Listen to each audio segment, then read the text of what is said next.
Welcome to Chapter 7 of our fantastic, entertaining series on Maimonides' Hilchot De'ot, the laws of character traits and how a person should conduct himself in his daily dealings, as well as between him and Hashem. And again, we'd like to respectfully dedicate this episode in memory of Elisheva Yael Bat Leah Valevi. And without any further ado, let's hand over to Mr. Michael Kalati. Thank you, Rabbi Sheikh. So this chapter, which is the final chapter in Hilchot De'ot, deals with the laws of Lashon Hara. It gives the various types or levels of Lashon Hara. So let's get stuck in. So Halacha Aleph. Hamargel b'chevoro over b'lo ta'aseh shne'emar lo telech v'chil be'amecha. A person who collects gossip about a colleague violates the prohibition, as we read in Vayikra Yud Tes, do not go around gossiping amongst your people. V'yafal pisha en lokin et dvar zeh avon gadol hu v'gorem lehoreg nafashot rabot miYisrael. Even though this transgression is not punished by lashes, it is a very severe sin and can cause the death of many Jews. Lefichach nitzmach lo v'lo ta'amod al dam re'achecha. Therefore, the warning, do not stand still over your neighbor's blood, is placed next to the Torah.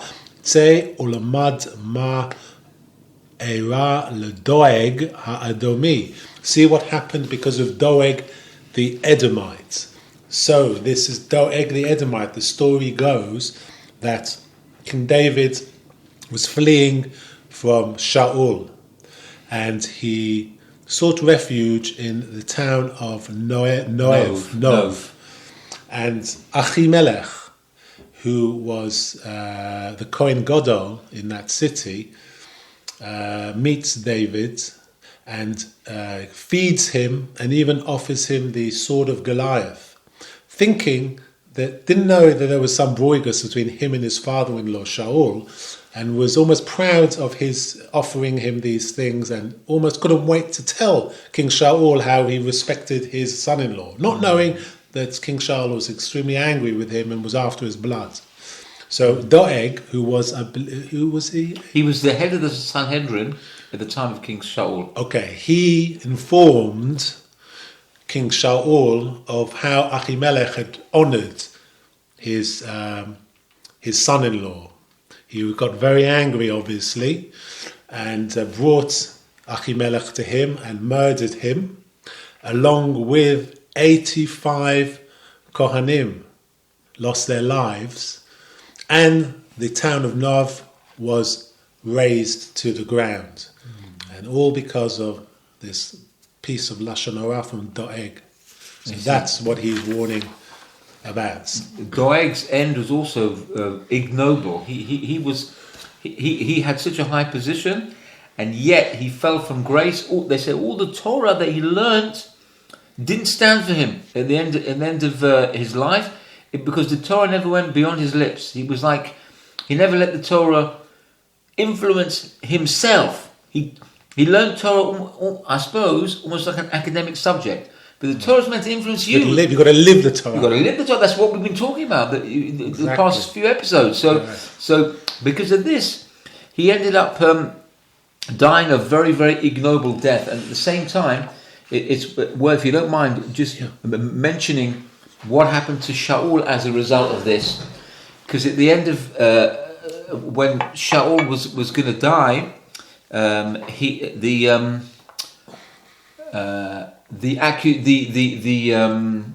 whole incident of Nov Ir HaKohanim and the thing with Doeg came up to haunt him, because towards the end of King Saul's life, he was commanded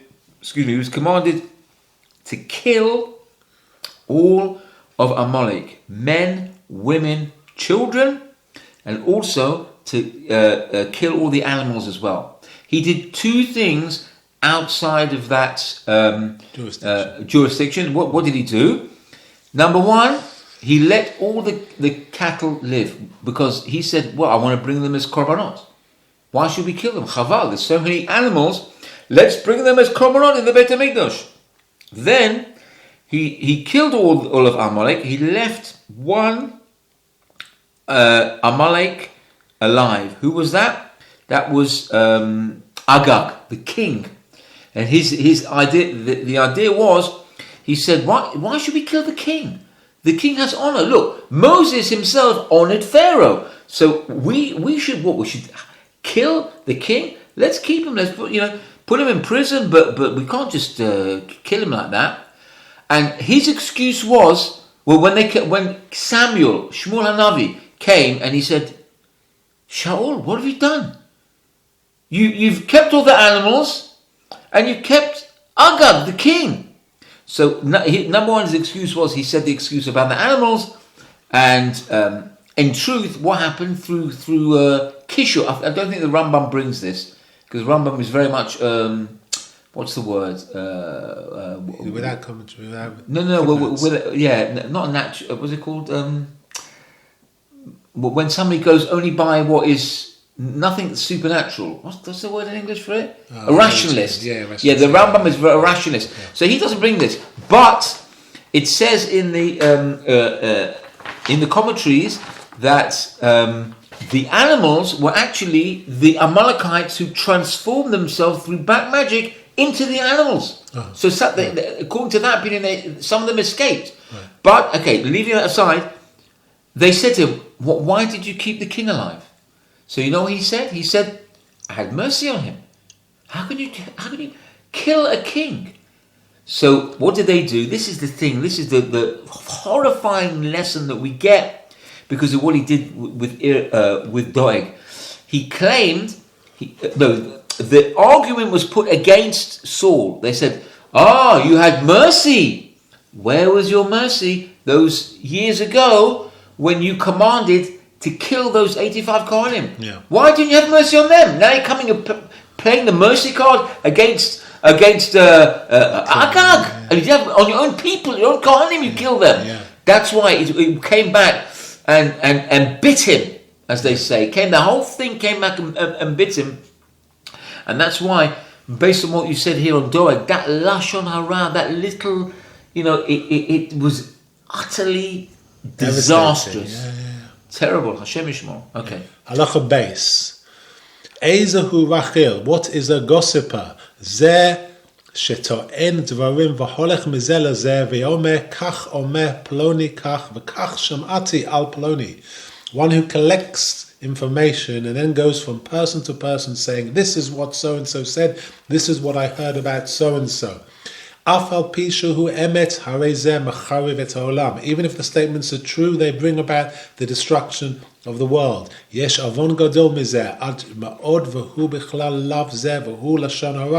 was a much more serious sin than gossip, which is also included in the prohibition, Lashon Hara.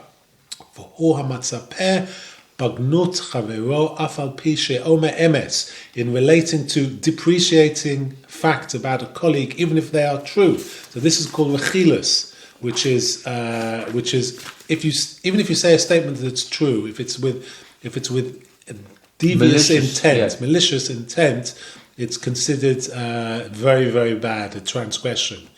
So we should be careful not to spread Lashon Hara, even though we say, it's true, but it's true.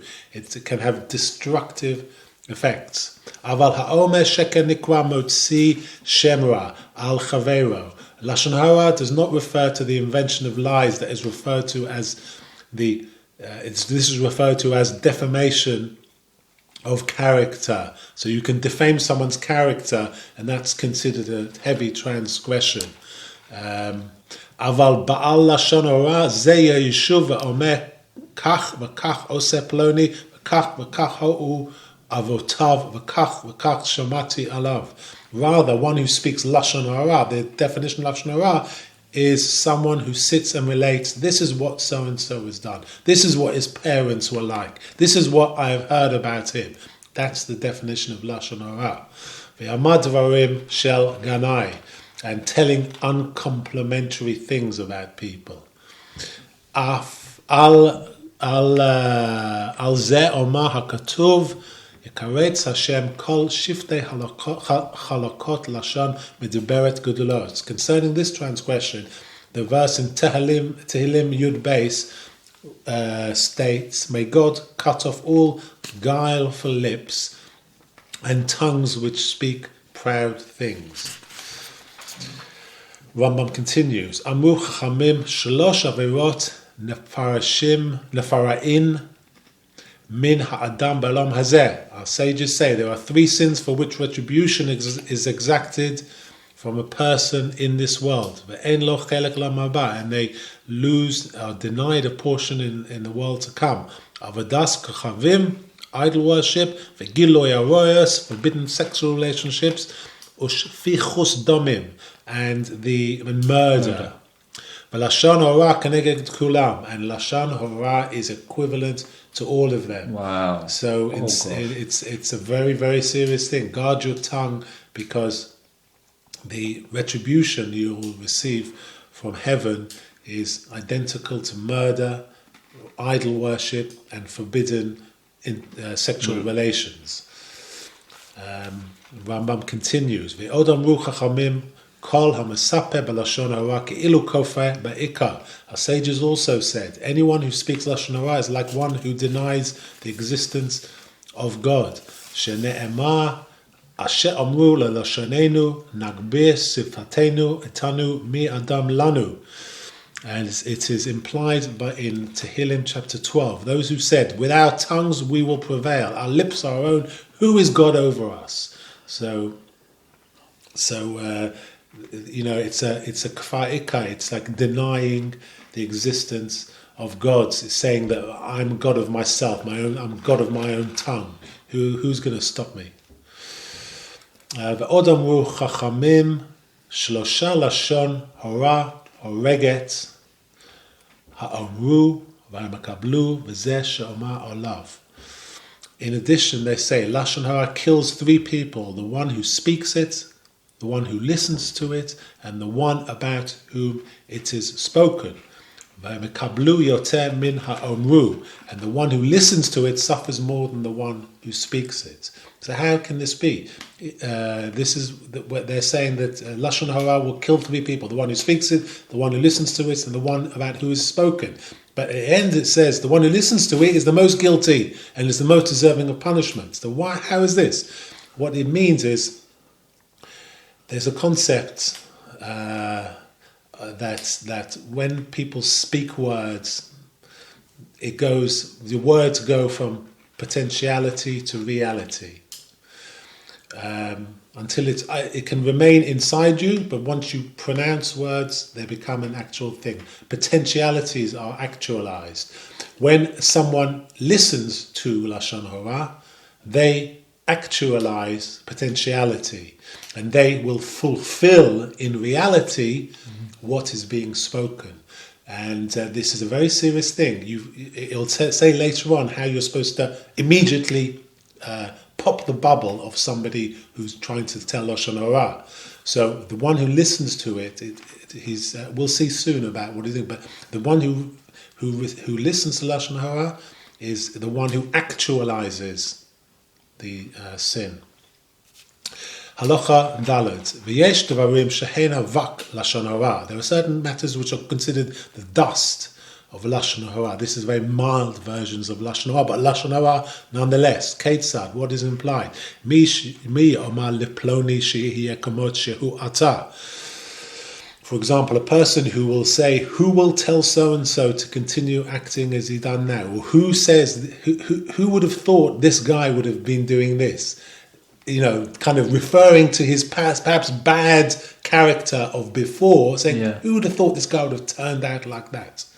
Or sheyomar shitku miploni eno rotze lehodia ma ore or ma haya v'koyotze v'tovim ha'elu. Or he says, "Do not talk about so and so. I don't want to say what happened," or the such like. So implying, I don't want to talk about what he did. You know what? It's better I don't say the bad things that he did. It's like it's implied, but it's called the dust of lashon hara. But it can be very, very clear to people that it's lashon hara, for the people who are listening to it.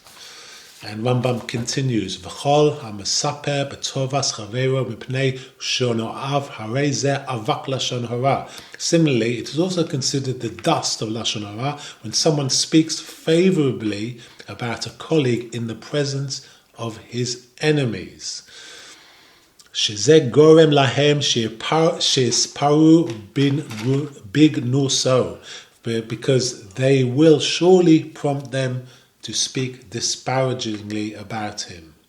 In this regard, Shlomo HaMelech, Al Zehanian Amar Shlomo, Varach Ra'ehu B'kol Gadol B'boker, Heshakem Klala Techashev Lo. One who greets his colleague early in the morning in a loud voice curses him.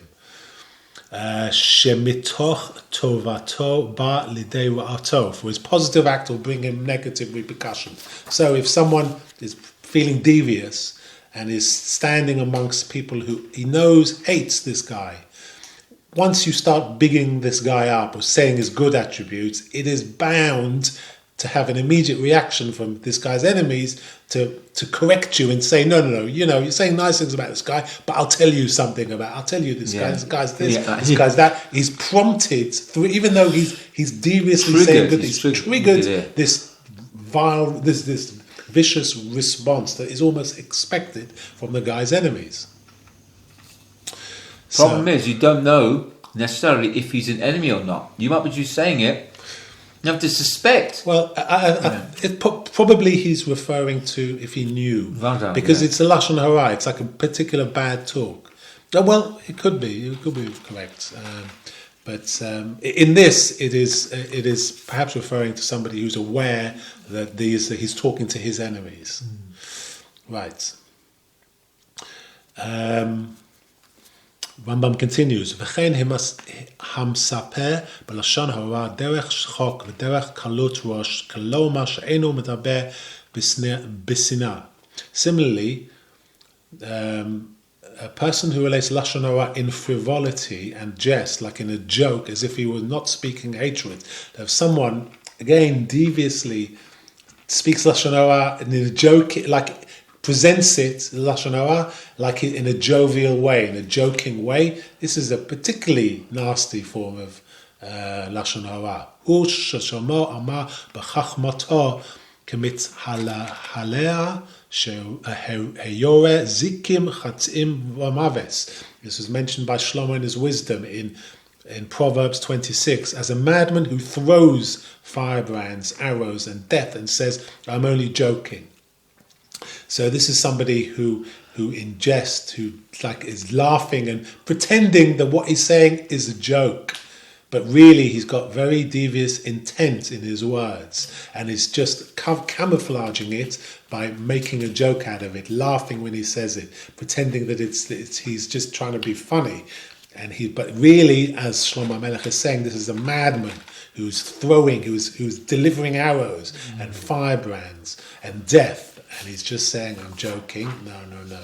This is very, very wrong. Rambam continues, V'chein ha'mesaper lashon hara derech ramaot v'hu yisaper l'tumo ke'ilu eno yodea shedavar hazeh shedabar lashon hara hu. Also, to be condemned is someone who speaks lashon hara about a colleague slyly, pretending to be innocently telling a story without knowing that it's harmful. But he knows it's harmful. Ella כשממחין בו אומר איני יודע שדבר זה לשון הרע או שאלו מעשיו של פלוני. When he's corrected or reproved, he excuses himself by saying, I didn't know that the story was harmful or that so-and-so was involved. So, we all know of these instances where people have want to get stuff out there and are pretending, look, I didn't know it was lashon hara. I didn't know it was bad to say this. This is the case. I forget who the name of or where it was, but there was a story about this in the Talmud somewhere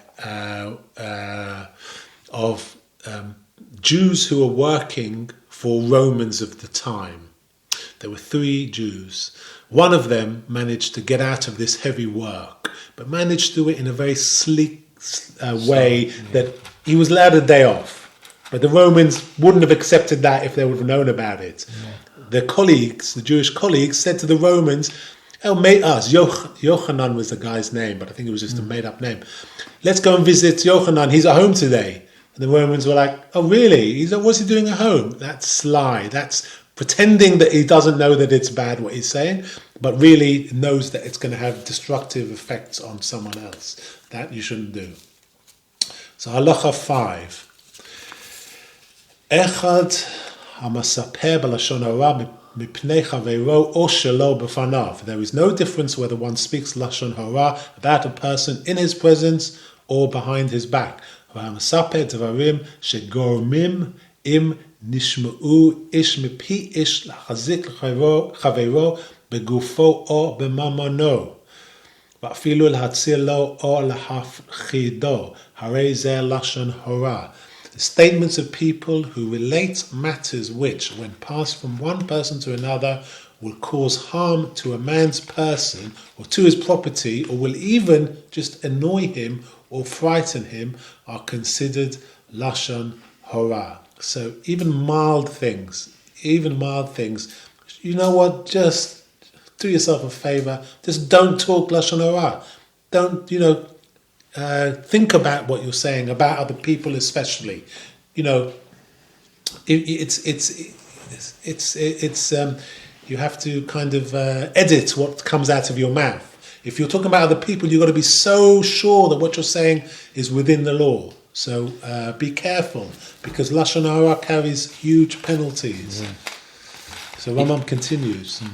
I was going to say, it's we've got a series running concurrently outside of TorahAnytime.com about Shmirat HaLashon from the Chafetz Chaim, and there it talks specifically about the damage that Lashon Hara does, not just in this world, in the upper worlds. He says it causes absolute havoc, chaos in the upper worlds, so much so that it these worlds we can't even conceive about this world. But we say a little line here, a line there, a comment here, or a comment there, and it causes, it's like shattering to the upper olamot. But if you want more about that, you have to listen to my Shmirat HaLashon share. Anyway, okay. Carry on. So Rambam continues. Ve'im na'amru devarim elu b'pnei shlosha kvar nishma hadavar v'noda. If statements were made about in the presence of 3 people, one may assume the matter has already become public knowledge. Ve'im tzipa hadavar echad min hashlosha pa'am acheret ein bo mishum lashon hara.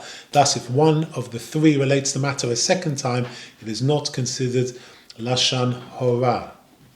והוא שלא יתכוון להעביר הכל ולגלותו יותר. Provided his intention was not to spread the matter further and publicize it. So halacha 7. כל אלו הם בעלי לשון הרע שיעשו לדור בשכונתם.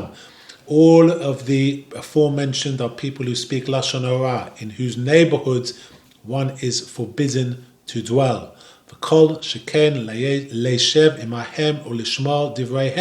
much more so is it forbidden to sit with them and hear their conversation? The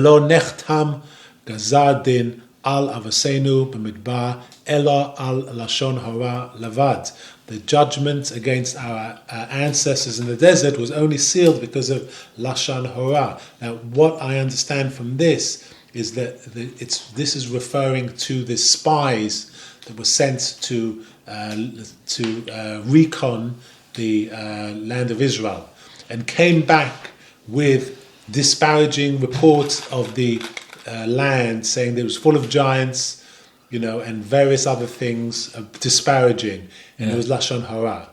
That's what this, I believe, refers to. But I have a small thing in the back of my mind: is if there were spies and they were instructed to report whatever was there. It wasn't up to their own opinion. They had to report what was in. How could it be lashon hara? I'll tell you one. Because in truth, there's nothing wrong with reporting the facts. Because if you see something, you can report it. That's not lashon hara. The problem is, it says in the Torah the word emesh. I think it's emesh, which implies that they did report back the facts, and there wasn't necessarily anything wrong with that. But they added on their opinion.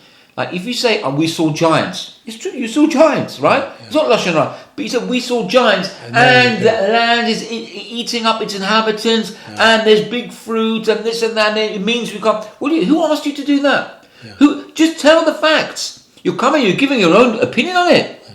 Right? That was what was Lashon Hara. Okay, that's cleared up for me, thank you. That's very good.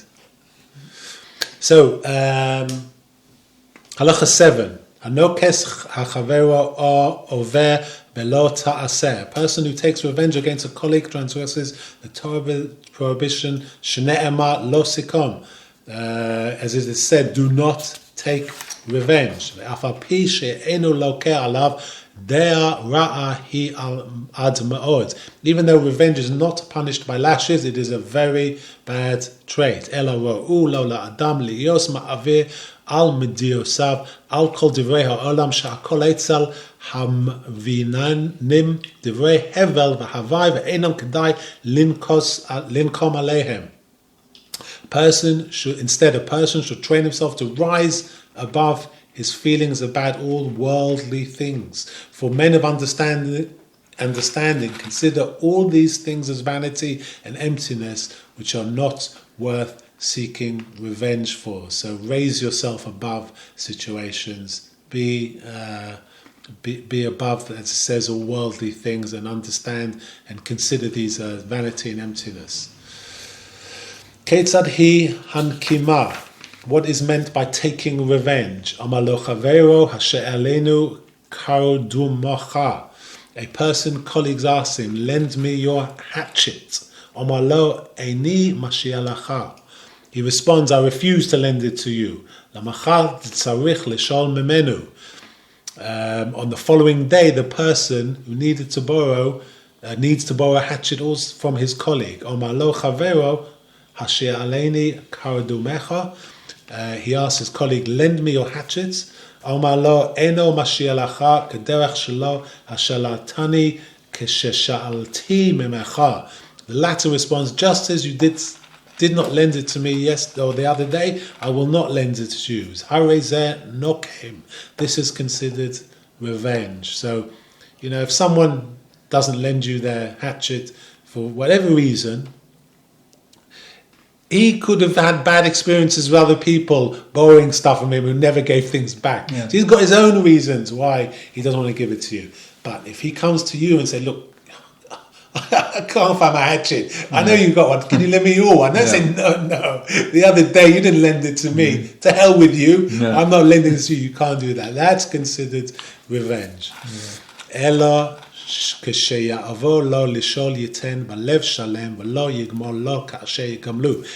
when he comes to ask for it, he should give it to him with a full heart, without repaying him for what he did to you. The same applies to other instances. Thus, King David proclaimed regarding his exemplary qualities, as we see in Tehillim chapter Zion. Im gamalti sholami ra ve'echlatza. Have I repaid those who have done evil to me? Behold, I have rescued those who hated me without cause. So this is the concept of, you don't, because other people perhaps deny you certain things. People come back to you with their attitude. Don't gloat on the fact that you can refuse them. You must have an empty heart, a clear, pure heart. Say, you know what? Here's my hatchet. Here, take it. With simcha. It's amazing you said that, and you mentioned David HaMelech, because you have to understand that David HaMelech, basically, he was pursued by Shaul in such a way, it was like, most of his life probably, who was chased by her. But at the end of the day, when Shaul HaMelech was killed on the battlefield, who was the one who took him and gave him kavura b'Yisrael? Who was the one who buried him and gave him a Jewish burial? It was David HaMelech himself. Can you imagine that? Wow. He could have said, what? He made my life a misery. How dare, what, you want me to? No, I'm pretty sure he cried bitter tears at the funeral. Oh, wow. That's how exactly what you're saying. Rise above it. That's exactly. He did exactly the opposite. The same thing with David HaMelech and You mentioned Avshalom. Yeah. How David HaMelech cried when his son was killed. The son, he would have killed his father on the spot if he would have seen him. Yet again, David HaMelech cried, and there's the whole thing. Bani Avshalom, Bani Avshalom, Bani. 7 times or something. He said that. You see, that's how we have to rise above it, like exactly like you said. Yeah. So the last halacha 8.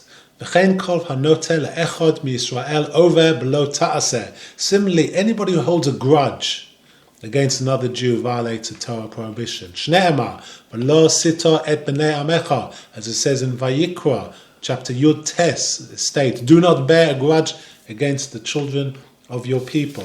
Ketzad hi antira, what constitutes a grudge? Reuven she'amar l'Shimon hashacheh li bait zeh or hasha'aleni shor zeh. Reuven asked Shimon, rent this house to me or lend this ox to me. Velo ratzah Shimon, and Shimon was not willing to do so. Liamim ba Shimon leReuven lish'ol mimenu or lishkor mimenu. A few days later, Shimon came to borrow or rent something from him. V'yamar lo Reuven, hey lech hareini mish'alecha ve'eno kemotcha lo ashalem lecha kema'asecha. Reuven says to him, here it is, I'm lending it to you, I'm not like you, nor am I paying you back for what you did. So you're giving it to him, but you're giving it to him with lashes. Begrudgingly. Begrudging, Yes. exactly. That's wrong. Yeah. And you must guard yourself from doing this. No grudges. You've got to have a pure heart. Train yourself to have a pure heart, not to get caught up in this small stuff of life. And realize that really you're only hurting yourself when you bear grudges. You're making your stomach acidy physically when you go back over incidents and you keep things inside. Repression only destroys you from the inside, mentally and physically. So he continues, Ha'oseh kazeh over below sita. A person who acts this way violates the prohibition of bearing a grudge. Ela yimche hadavar milibo lo yitrenu. Instead of doing so, he should wipe the matter from his heart and never bring it to mind. Shekol zaman shehu note et hadavar v'zochro shema yavo linkom. As long as he brings the matter to his mind and remembers it, there is a possibility that he will seek revenge. Lefichach hakpida Torah al hantira ad sheimche ha'evon milibo lo yizkarenu klal. Therefore, the Torah condemned holding a grudge, requiring one to wipe the wrong from his heart entirely without remembering it at all. And he concludes, V'zu hi hade'ah hanchona she'afsha she'itkayem ba. This is a proper quality, she'afa she'itkayem ba, which permits a stable environment. Yishuv ha'aretz, for Yishuv ha'aretz, or masa'am or matanan shel b'nei adam ze im ze. This is a proper quality which permits a stable environment, trade and commerce to be established amongst people. So calm dispositions without holding grudges or seeking revenge will help Yishuv ha'aretz, stable environments, trade. People will not deal emotionally with others in terms of business, and commerce can be established amongst differing people. So that concludes the Hilchot De'ot, the 7th and last chapter. And I've enjoyed delivering this. Thank you very much, Rav Mashiach, for allowing me to do so. Don't thank me. I should thank you. I've enjoyed this so much. I mean, I have to say, I haven't learnt this before, and it's such an eye-opener to see how the Rambam is so particular. And he's packed so much into so many short halachot. He's just given you all the laws of Lashon Hara in like a short chapter, and it's absolutely fascinating. And I thank you very much, Michael, for sharing it with me first of all, and for sharing it for all the lovely people on TorahAnytime.com. And B'ezrat Hashem, we'll be back very soon with something else exciting, whatever it may be. I'm looking forward to it already. So thank you very much, and we'll see you very, very soon. Bezrat Hashem.